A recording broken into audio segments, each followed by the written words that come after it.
Hai teman-teman, apa kabar?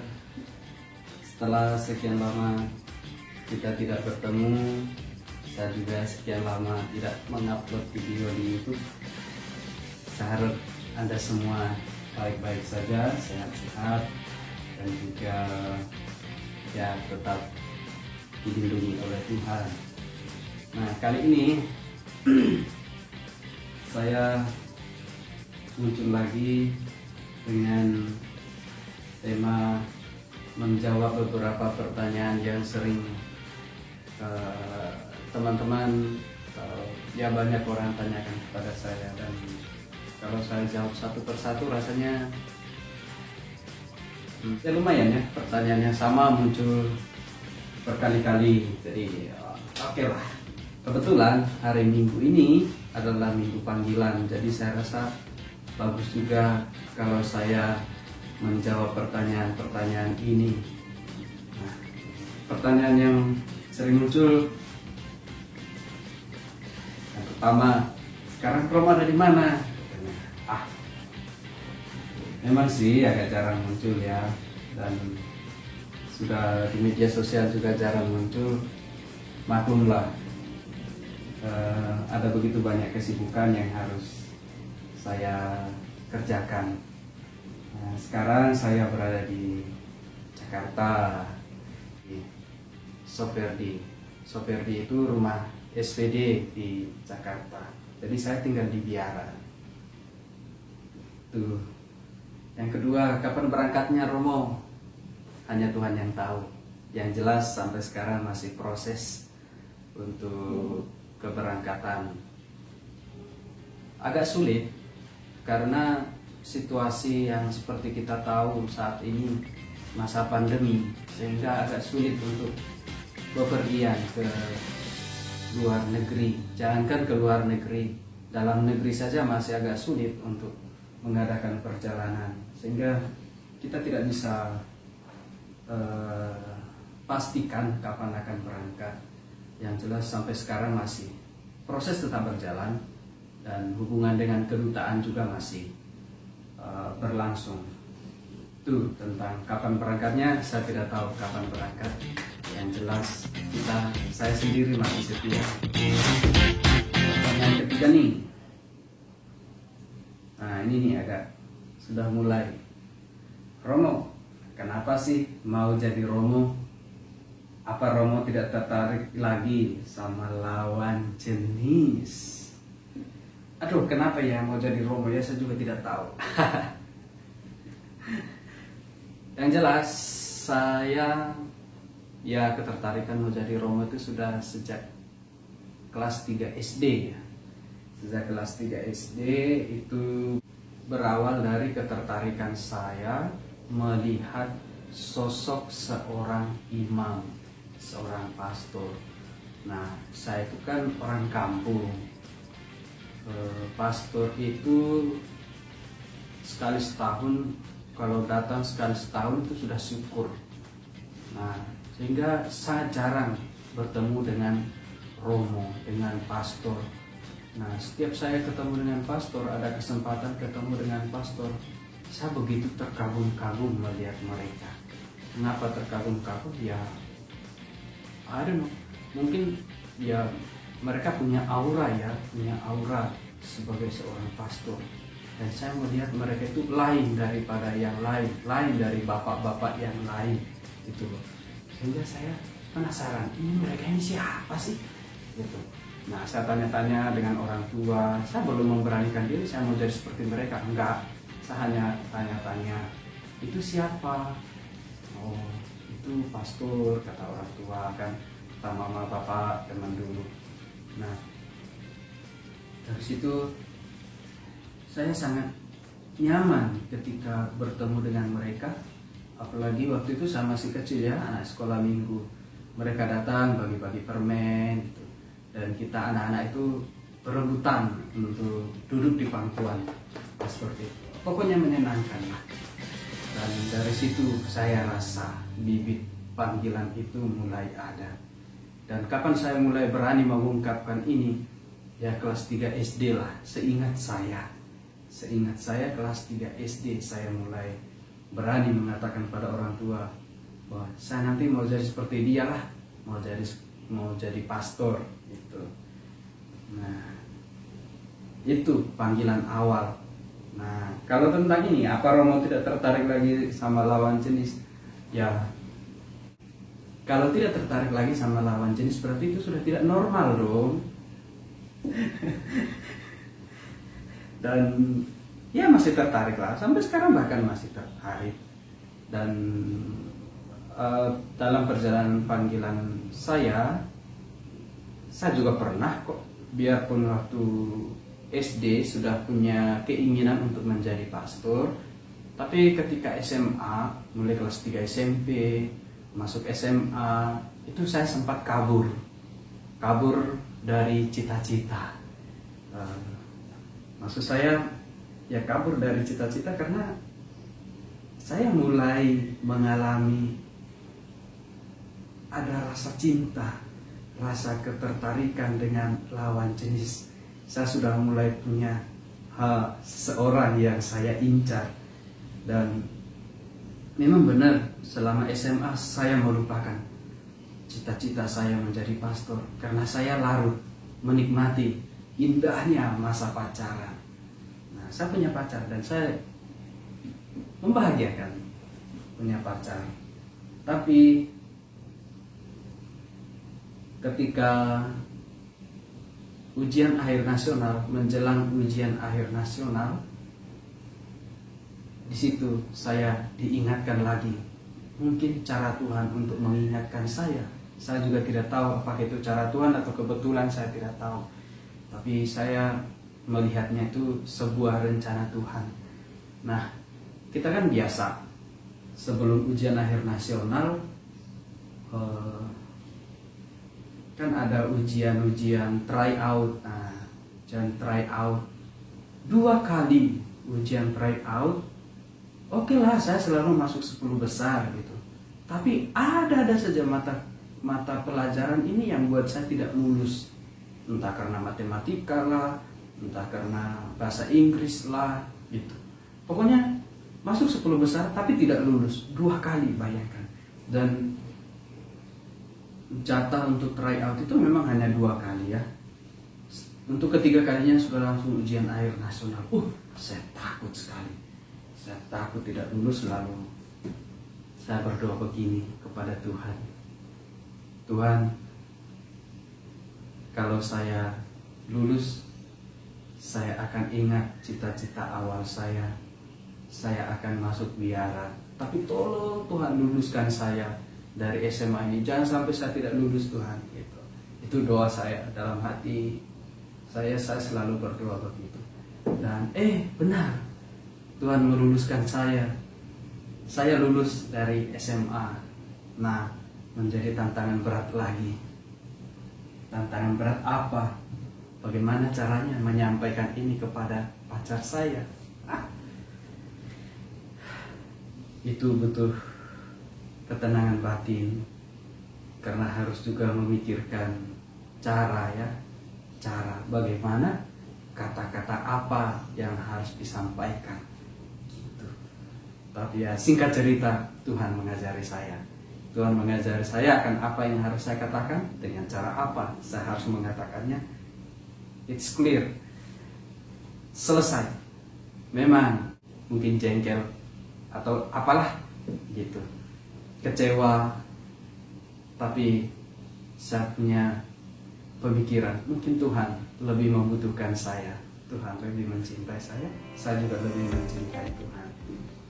Gitu. Itu, dan dari sana saya berani masuk biara, langsung berangkat ke Malang dan jadilah masuk pendidikan jadi pastor. Jadi bukan karena tidak tertarik ya, tetap tertarik, bahkan meninggalkan apa yang sudah ada. Next, untuk sampai menjadi seorang Romo perlu sekolah berapa lama ya Romo? Jangan hitung tahunnya, karena kalau hitung tahunnya itu menakutkan di awal. Karena apa? Di mata orang, wow, dengar tahunnya segitu banyak, itu orang langsung kaget, wow, lama sekali gitu. Nah, memang untuk menjadi romo itu ya pendidikan minimal 9 atau 10 tahun. 10 tahun itu ya, saya sendiri kebetulan dari SMA negeri ya, bukan dari seminari, bukan dari seminari menengah, tapi dari SMA negeri, makanya tadi bisa pacaran. Nah, setelah dari SMA negeri masuk yang namanya postulan. Untuk kami SPD itu masuk postulan 1 tahun. Itu 1 tahun itu kita masih semangatnya tuh, karena kita baru masuk dan juga kita punya teman-teman baru dari berbagai penjuru di Indonesia ini. Kita punya teman-teman baru dan di sana kita tetap ada proses kuliah, kursus di rumah. Nah, terus habis dari postulat masuk novisiat 2 tahun. Kalau kami 2 tahun di sana juga sama, kita punya teman baru dengan mereka yang dari seminari itu bergabung di masa novisiat itu. Di sana juga ada pengolahan hidup komunitas, pengolahan hidup rohani, dan juga pengolahan ya, tetap kita olah hidup emosional kita ya, supaya kita tidak sedikit-sedikit marah. Nah, itu harus kita olah, dan kita diajak untuk semakin mengenal tarekat kita.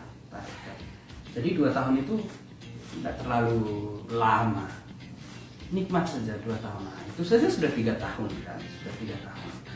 Setelah selesai dari novis, itu akan bergabung di seminari tinggi. Seminari tinggi, disitulah kita mulai masuk kuliah. Sehingga jangan heran, kita masih semester 2, teman-teman kita di luar sudah selesai S1. Nah, itu karena proses yang harus kita jalankan untuk menjadi seorang romo. Ada prosesnya untuk sampai pada tahap kuliah gitu. Kuliah S1 seperti biasa 4 tahun, dan setelah 4 tahun kuliah selesai S1, kita ada 1 tahun masa pastoral praktek, sehingga kita bisa pergi ke Kalimantan, ke Sumatera, ke Bali, pokoknya kemana sajalah yang kita diutus oleh pimpinan kita. Nah, kita mengalami masa pastoral bekerja di lapangan selama 1 tahun, dan kalau kita masih dianggap layak, kita setelah 1 tahun di lapangan kita akan kembali lagi ke biara dan melanjutkan kuliah S2. Nah, S2 itu 2 tahun S2, dan setelah itu baru ada tabisan kaul kekal, tabisan diakon, dan juga tabisan imam. Sehingga memang kalau dihitung tahunnya sih agak lama ya, tapi tidak usah takut lah, tidak akan membosankan karena ada proses-proses yang harus kita kerjakan gitu. Jadi tidak usah takut lah untuk itu. Kemudian, enak nggak masuk biara? Jawab jujur loh ya Romo. Ini masalah enak atau tidak enak nih. Saya rasa masalah enak tidak enak itu ya tergantung bagaimana kita menyikapinya. Tapi kalau menurut saya sih ya ada enaknya, ada tidak enaknya. Tapi lebih banyak enaknya. Enaknya kita punya teman-teman baru, kita juga ya dilatih menjadi orang yang hidup kita teratur, dan juga ya kita juga, saya sendiri merasakan masuk biara itu seru karena apa? Ya ada banyak hal yang bisa kita kerjakan yang orang lain mungkin tidak bisa kerjakan gitu. Dan keseruan itu saat bermain dengan teman-teman juga. Orang akan heran ya, kemana-mana kok perginya laki-laki semua, ini anak panti asuhan dari mana gitu ya. Ya seru lah masuk biara itu, kalau ditanya jujur. Seru. Dan memang saya akui kadang kita harus berhadapan dengan karakter-karakter yang mungkin kurang sesuai dengan diri kita sendiri ya, dan kadang membuat kita jengkel, sakit hati, tapi tidak sampai mau balas dendam, enggak, hanya jengkel, dongkol gitu. Tapi ya bagi saya sendiri, saya merasa itu sebagai proses untuk menghilangkan ego saya sendiri, karena kan tidak mungkin saya mengubah orang lain dong, harusnya saya yang harus berubah gitu. Dalam prinsip begitu, saya yang harus berubah, bukan orang lain yang harus berubah untuk mengikuti apa maunya saya gitu. Selama ini Romo pelayanan di mana aja. Saya kalau ditanya sudah pelayanan di mana,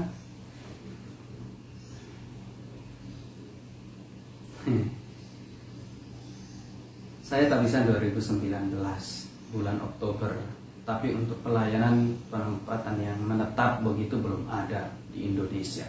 Saya harus jujur dengan itu. Ya, satu hal yang membuat saya juga bersemangat gitu ya, semangat dan punya kesadaran, oh iya ya begini ya jadi Romo ya. Ya itu pengalaman-pengalaman itu, gimana rasanya memberkati teman kelas sendiri itu sudah alami. Kemudian memberkati adik-adik kelas, pernikahan adik-adik kelas ya. Jadi Romo itu ya apa ya, tetap enjoy dan selalu ada semangat gitu, selalu ada semangat dari pelayanan, pengalaman pelayanan itu. Jadi kalau di mana saja sudah pelayan, kalau yang menetap tentu belum ada, ke paroki saya belum ada, tetapi biarpun begitu sudah sempat mengunjungi beberapa tempat untuk pelayanan tadi, ada yang berkat nikah, ada yang baptis, segala macam. Sudah sempat mengunjungi beberapa tempat. Sekarang stay di Jakarta. Itu. Next. Selama ini, selama masa pandemi ini apakah Romo tetap ada pelayanan? Selama pandemi ya tetap ada, biarpun tidak sebanyak yang masa normal ya. Selama pandemi, sejak pandemi 2020 ya itu tetap ada kesempatan untuk pelayanan. Selain itu di masa pandemi kan kita lebih banyak mengadakan pembinaan katekese. Katekese itu semuanya lebih sering lewat media ya, lewat Zoom, Google Meet, itu yang sering kita buat, sehingga ya pelayanan tetap jalan. Romo kan akan bermisi ke luar negeri nih, sementara masih pandemi dan belum bisa berangkat. Pasti membosankan ya Romo, nganggur hehehehehe. Romo menganggur. Ya memang masa pandemi kan membatasi kita untuk banyak hal, tetapi kalau yang menurut yang saya renungkan, biarpun masa pandemi dan tidak keluar rumah untuk pelayanan, saya rasa ya Romo itu tidak menganggur lah, tidak menganggur. Karena apa? Tugas pertama Romo itu kan berdoa. Nah sementara saya sendiri ya tetap berdoa gitu. Tetap berdoa, mendoakan umat-umat yang minta doa, mendoakan banyak hal gitu. Jadi tetap berdoa, ibadat, dan juga perayaan Ekaristi. Nah, jadi saya rasa tidak ada lah kata menganggur. Tetap punya pekerjaan. Romo itu tidak ada yang menganggur. biarpun kelihatannya hanya di rumah ya, seperti tadi kan masih sempat untuk pelayanan berkat nikah, baptis, dan berkat rumah, kemudian lewat Zoom itu memberikan katekese, pembinaan gitu. Jadi sorry ya, tidak nganggur. Ya lumayan membosankan sih untuk menunggu visa dari kedutaan. Tapi ya mau gimana? Kita mau salahkan siapa? Semuanya karena keadaan, bukan karena kendala di saya, bukan kendala di kedutaan atau pihak-pihak yang lain, enggak. Tapi karena keadaan alam kita yang sedang kurang bersahabat, itu yang membuat ini. Romo, apa nggak berat ya meninggalkan keluarga? Meninggalkan keluarga. Kalau saya sendiri jujur aja enggak ya. Enggak seberat yang banyak orang pikirkan lah. Kalau ditanya tidak mencintai keluarga ya tetap mencintai mereka sih. Tetap mencintai mereka dan tetap peduli mereka. Tapi untuk berat meninggalkan itu untuk saya sendiri enggak lah. Karena kita tetap punya harapan, Rum. Sebagai orang beriman kan kita tetap punya harapan di hari esok kita masih akan bisa ketemu gitu. Kemudian saya punya keyakinan kalau saya mendoakan mereka, saya yakin bahwa Tuhan akan menjaga mereka. Sehingga saya tidak terlalu pusing, saya tidak terlalu saya tidak terlalu terbebani, pikiran saya tidak terlalu terbebani untuk memikirkan mereka, karena saya sudah serahkan kepada Tuhan gitu loh. Jadi Tuhan mengambil saya dari keluarga, Tuhan sendiri menggantikan posisi saya di sana untuk menjaga orang tua, keluarga, gitu, saudara-saudari saya. Saya yakin Tuhan hadir di tengah-tengah mereka untuk menjaga mereka. Itu yang membuat saya tidak terlalu berat untuk meninggalkan mereka. Pada waktunya semuanya akan indah. Itu kalau masalah berat meninggalkan keluarga. Yang terakhir nih, Romo, kira-kira pesan apa yang ingin Romo sampaikan kepada orang muda yang mungkin punya ketertarikan untuk jadi Romo? Pesan saya untuk teman-teman, orang-orang muda, anak-anak yang punya ketertarikan untuk menjadi Romo, atau sebut sajalah menjadi biarawan biarawati. Yang pertama, jangan takut. Jangan takut untuk mengambil keputusan masuk biara. Memang banyak orang muda yang mengaku dirinya, aduh saya ini tidak layak Romo, saya ini kurang mampu Romo, gitu. Saya takut Romo, nanti saya berhenti di tengah jalan, malah buat orang tua, keluarga malu. Itu sangat banyak orang yang mengatakan seperti itu. Tapi satu hal, jangan takut. Selagi masih ada panggilan itu, masih ada ketertarikan itu, marilah coba untuk bergabung dan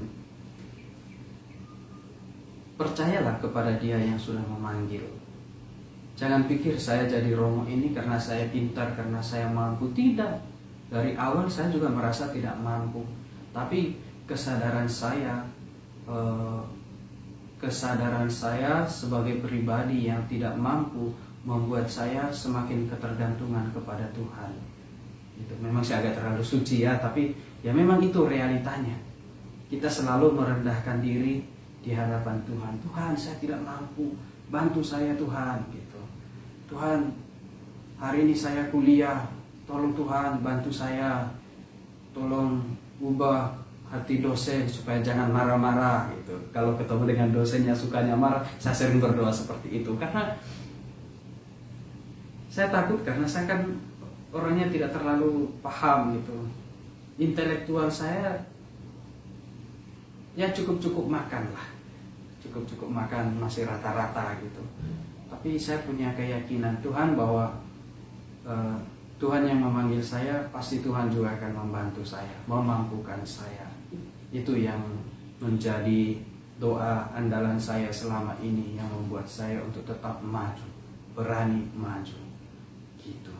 Kalau masalah layak tidak layak, udahlah. Justru menurut saya, kalau sejak kecil, sejak awal kita sudah merasa layak menjadi pastor, justru itu membawa kita pada kesombongan. Nah, dosa kesombongan. Kita merasa diri layak, oh saya pantas gitu. Padahal belum tentu di hadapan Tuhan gitu. Jadi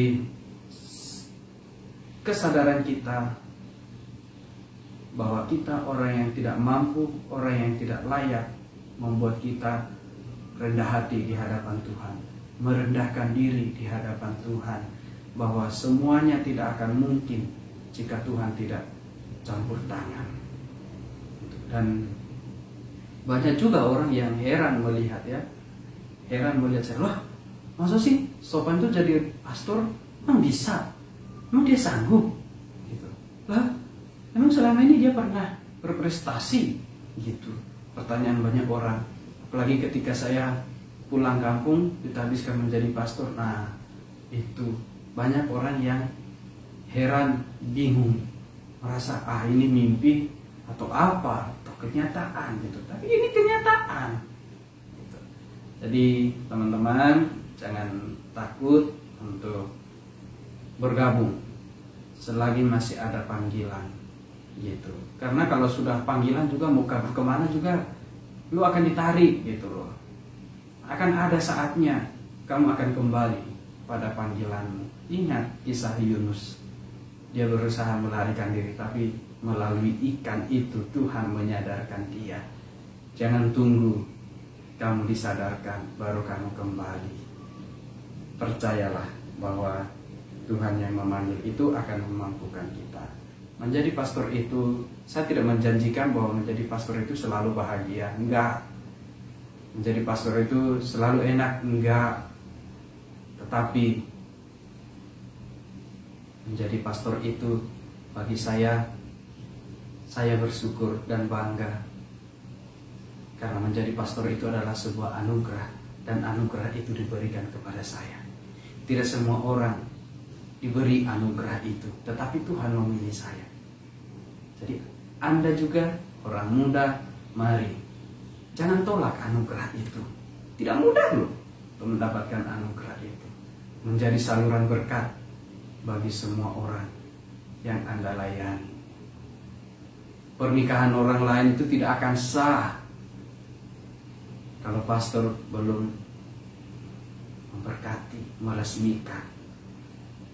Pembaptisan orang itu belum, dan segala macam banyak sakramen-sakramen yang semuanya harus dilayani oleh pastor. Sehingga pastor itu tidak pernah kekurangan pekerjaan, pastor itu tidak pernah nganggur. Bahkan sekarang ini kita sangat membutuhkan tenaga. Dan saya yakin suatu saat Andalah orangnya yang akan meneruskan tongkat estafet ini. Anda menjadi orang yang diberi anugerah khusus ini untuk menjadi pelayan, menjadi saluran berkat bagi banyak orang. Oke, teman-teman, saya rasa ada juga sudah mulai bosan mendengarkan saya. Tapi itulah sedikit pertanyaan-pertanyaan yang sering muncul, dan selama ini kadang saya tidak jawab, dan saya menjawabnya melalui video ini. Yang jelas menjadi pastor itu seru, dan saya tetap bersyukur menjadi pastor. Apa alasannya? Teman-teman sudah tahu, sudah saya sampaikan. So, jangan takut menjadi pastor, jangan takut untuk masuk biara.